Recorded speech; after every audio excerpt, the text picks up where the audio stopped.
Senhor, povo de Deus, venho mais uma vez aqui gravar esse vídeo.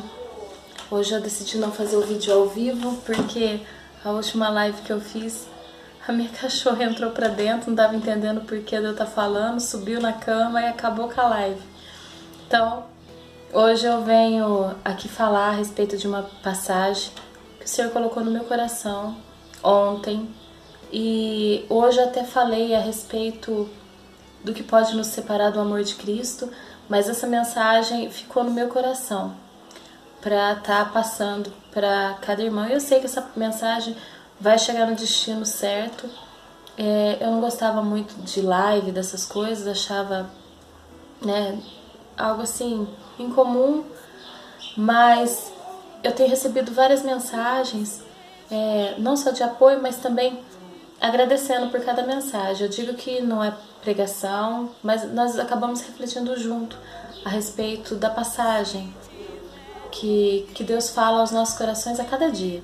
E hoje eu gostaria de ler aqui em 2 Reis, no capítulo de número 13, no verso de número 15 a seguir. E a palavra de Deus nessa tarde nos fala assim: E Eliseu lhe disse: Toma um arco e flechas.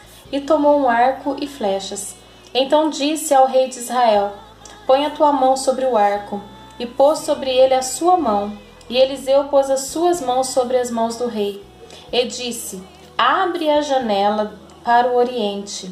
E abriu-a. Então disse Eliseu: Atira. E atirou. E disse: A flecha do livramento do Senhor é a flecha do livramento contra os sírios, porque ferirás os sírios em Afeca até os consumir. E disse mais: Toma as flechas. E tomou-as. Então disse ao rei de Israel: Fere a terra. E feriu-a 3 vezes e cessou. Então o homem de Deus se indignou muito contra ele e disse: 5 ou 6 vezes a deverias ter ferido.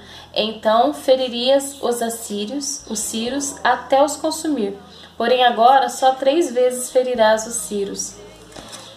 A palavra de Deus, bem clara mesmo, nessa reflexão dessa tarde, vem nos dizer: Jeoás, ele foi até Eliseu, e Eliseu estava doente da enfermidade que ele morreria, né? Mas a unção e o Espírito excelente de Deus estava sobre a vida de Eliseu. Porque quando Deus escolhe, ele não determina um momento, né? É de acordo com a fidelidade, e ele foi com Eliseu até o fim dos dias de Eliseu, usando ele como um homem de Deus na terra. E Jeoás sabia disso, e havia guerra, e Jeoás foi ter com o homem de Deus. E Eliseu falou assim: olha, pega a flecha, abre a janela, e foi dando as diretrizes para Jeoás. E no momento em que Jeoás pegou as flechas, e pegou a flecha e mirou a janela, o homem de Deus segurou na mão dele. E ele feriu, a primeira flecha ele lançou. E o homem de Deus deu um recado para ele. E disse: livramento do Senhor, porque ferirás os sírios, até os consumir. E pediu para que Jeoás pegasse as flechas e que lançasse até os consumir. E Jeoás, ouvindo aquela mensagem e vendo que o livramento do Senhor estava sobre o povo de Israel, não atentou para o que o Eliseu tinha dito para ele: olha, e ferirás a terra até os consumir. O Senhor é contigo, mas você vai lançar a flecha, né? Tá na tua mão, o Senhor é contigo. Tu és valente do Senhor. Eu vou dar livramento para a terra, mas é tu que ferirás a terra. E quando Deus dá uma ordem para o homem, para uma mulher de Deus, nós temos que aprender a ouvir e não somente a agir. Porque muitas vezes nós ouvimos a mensagem, ouvimos a palavra de Deus, colocamos no coração e quando não acontece nós culpamos a Deus. Mas será que nós ouvimos mesmo Deus falar por completo, ou será que nós só ouvimos o que nós queríamos ouvir? Amém, Deus vai livrar, vira as costas e acha que Deus é obrigado a fazer tudo. Não.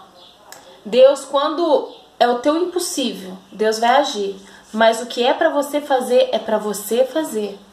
E aqui o homem de Deus deu um recado para Jeoás: olha, você vai ferir a terra. No final da mensagem, lá no verso de número 19, diz que Eliseu se indignou com Jeoás e diz: olha, 5, 6 vezes que você ferisse a terra, né, os sírios seriam totalmente consumidos. Só que Jeoás feriu a terra por 3 vezes e se cansou. E aí eu me lembro da passagem de Neemias, quando Tobias e Sambalate sorrateiramente estavam tentando afrontar e impedir a obra de Deus. Então Neemias, ele já tinha um mandado, que era para ele fazer a obra, que era para ele permanecer. E chegou um determinado momento que Neemias precisou segurar os instrumentos de trabalho e as armas. Instrumentos de trabalho com uma mão, fazendo a obra do Senhor, e na outra mão a espada, para lutar contra os inimigos. Colocou sentinelas para poder vigiar. Eu vejo aí a visão de um homem de Deus que sabe que Deus está no controle, mas que Deus, ele não trabalha com pessoas que ficam esperando tudo na mão, de mão beijada. Muitas vezes nós estamos com problemas, estamos vivendo lutas ferrenhas e nós esperamos que num passe de mágica tudo vai se resolver. Isso não é evangelho, né? O evangelho de Deus vai prosperar na tua vida, mas você não procura serviço, vai prosperar que jeito, né? Como Provérbios diz mesmo, olha, vai ter com a formiga. Não vai ter como, né? Não vai acontecer nada. Aí o Senhor fala como falou comigo, através da serva dele, da irmã Célia, há 2 anos atrás. Jô, vai no médico, porque Deus também deixou os médicos. E eu teimei, né? Deus, ele quer operar um milagre, ele quer fazer a obra, assim como ele fez na vida da minha filha, assim como fez na vida do meu filho, mas foi obediência. Mas chega um momento que às vezes a gente não quer obedecer. E Deus está castigando? Não, Deus tem operado um milagre por dia. Mas ele não mandou parar, ele não mandou cessar, não, vai lutando, eu sou contigo, vai fazendo, vai guerreando. E aí ele vai dando vitória, de vitória em vitória, mas se é de vitória em vitória, de luta em luta também. E nós precisamos entender que enquanto Deus não mandar parar, é para prosseguir. Enquanto Deus falar assim, ó, espada na tua mão. Como para Neemias, era espada e instrumento, era fazendo a obra e guerreando contra o inferno. Talvez hoje, para mim e para você, é a mesma história. Olha, faça a minha obra e guerreia contra o inferno. Eu estou contigo na obra e na batalha contra o mal. Mas isso não te deixa imune, inerte a toda situação. Esperando que uma bandeja venha e faça a obra por você. Que a outra bandeja venha e os inimigos sejam entregues nas tuas mãos, né? Que a outra bandeja venha e o teu milagre chega sem que você tenha agido, né? Sem que você tenha obedecido o mandado de Deus. Aqui Eliseu falou assim, olha, você precisava ter ferido 5, 6 vezes, os sírios estavam nas tuas mãos. Porque você pode, Jeoás? Porque você é forte, Jeoás? Não, porque o Senhor só mandou lança flecha, que destruir o inimigo é comigo. Mas lança flecha, faz a obra, prossegue, continua. Mas Jeoás não. Jeoás falou, olha, livramento do Senhor, 3 flechinhas, deixar. Fazendo a obra desleixadamente, né? Lutando contra o inferno como se ele fosse um brinquedinho, um inimigo tão indefeso. A guerra contra o mal é muito maior do que eu e você possamos imaginar. É uma guerra espiritual tão ferrenha, tão tremenda, que nós não conseguimos dimensionar. E muitas pessoas levam essa guerra espiritual como se fosse algo tão simples, não levam a sério. Por isso que existe no nosso meio muitos fracos, muitos que desistiram, muitos que saíram da presença de Deus porque disse o Senhor não cumpriu com a promessa. Não, não foi que Deus não cumpriu com a promessa, foi porque talvez você tenha ouvido a promessa, mas não tenha se atentado para o que Deus deu como diretriz para você chegar até a tua promessa, né? No mundo nós vamos ter muitas aflições, vai ter guerras que nós às vezes podemos até nos dar por vencidos, mas o Senhor não nos fez covardes para desistir no meio da guerra. Eu fico imaginando Jeoás, era só um ato simbólico de lançar a flecha, né? Hoje a gente pode falar, nossa, se fosse eu, ia lançar todas as flechas. Será? O comodismo tem feito muitos crentes desistir no meio da batalha. O comodismo tem feito muitos crentes ouvir o que quer, falar o que quer, fazer da maneira como quer e não obedecer ao Senhor. E muitos têm enfraquecido por causa disso. Jeoás entendeu naquele momento, quando o homem de Deus se indignou, que por mais que ele pudesse vencer os sírios, que ele não venceria eles completamente. E não é porque Deus não podia, mas porque ele não deu ouvidos à voz do Senhor. Quando Eliseu pediu para Naamã, que quando Naamã foi até o homem de Deus, né, aquele chefe de exército leproso, e Eliseu não saiu para fora, mas pediu que Geazi fosse mandar ele tomar banho. Geazi deu uma ordem para Naamã. Olha, Naamã, o meu Senhor mandou você tomar banho 7 vezes. Ele se indignou sim, né? Ele se irou, né? Tinha levado tantas coisas lá para o homem de Deus que ele queria dar, as dádivas, e Eliseu não quis. E ele esperava que uma palavra e ele fosse curado. Só que Eliseu disse assim, olha, fala para ele ir tomar banho. E não é uma vez só não, são 7. E é no Rio Jordão, um rio sujo. E aquele homem forte, guerreiro, chefe de exército, poderoso, conhecido, ele falou, mas os rios da minha terra não são rios muito melhores do que esse? Ele até questionou. Só que existia um homem de visão do lado dele e que disse, você já perdeu tanto? O que é 7 mergulhos num rio para quem já não tem esperança nenhuma? E ele ouviu aquela voz. Eu entendo que aquela voz que falou com aquele homem, hoje para mim e para você, essa voz soa 24 horas por dia, que é o Espírito Santo. Mas Deus te pediu, você está achando tão simples, algo tão simples, mas o Senhor está mandando você ir. Mas é algo tão repetitivo, mas o Senhor está mandando você ir.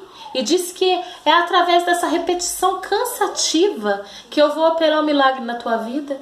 É através dessa repetição cansativa que eu vou entregar o inferno nas tuas mãos e vou mostrar para todos ao teu redor que eu sou Deus na tua vida. Que o inferno não vai poder deter a obra que eu tenho na tua vida, mas você precisa me obedecer. Nessa tarde, o Senhor vem falar aos nossos corações através dessa simples palavra. Você tem que ouvir, ser sensível à voz de Deus e obedecer, porque enquanto o Senhor não falar para você, cessa, é para prosseguir. Pode até parecer que a guerra acabou, mas se o Senhor mandou, continue lançando a flecha, continue. Se o Senhor falar para você, continue mergulhando, mas não tem esperança, o rio é sujo, não tem nem oxigênio, mas Ele mandou mergulhar, é para mergulhar. Ele mandou continuar passando por esse caminho que é duro, que é difícil. Mas Ele mandou você passar porque Ele é contigo, é para continuar. Não faça como Jeoás, que no simples ato, sem ele ter mesmo guerreado, mas só a atitude que Eliseu pediu para ele ter, ele parou, sendo que o homem de Deus segurava ele pelas mãos. O que eu entendo com isso? Você pode até estar tendo um ato que o Senhor disse, olha, eu vou te livrar. Mas a mão do Senhor está te sustentando, para que você entenda, quando toda essa situação passar, que nunca foi você. A mão que te sustentou, que te guardou, que te livrou, é a mão do Senhor. Mas essa mão que te livra também te exige obediência. Então nessa tarde de terça-feira, o Senhor está requerendo de mim e de você obediência. É tempo de obedecer, é tempo de ser sensível à voz do Senhor, é tempo de meditar na palavra, no texto e no contexto, não fazer de palavras pequenas um texto completo e não frustrar os sonhos e os projetos de Deus na tua vida e dizer que Deus não ouviu a tua oração, dizer que Deus fez promessa e não as cumpriu. Deus, Ele não é menino.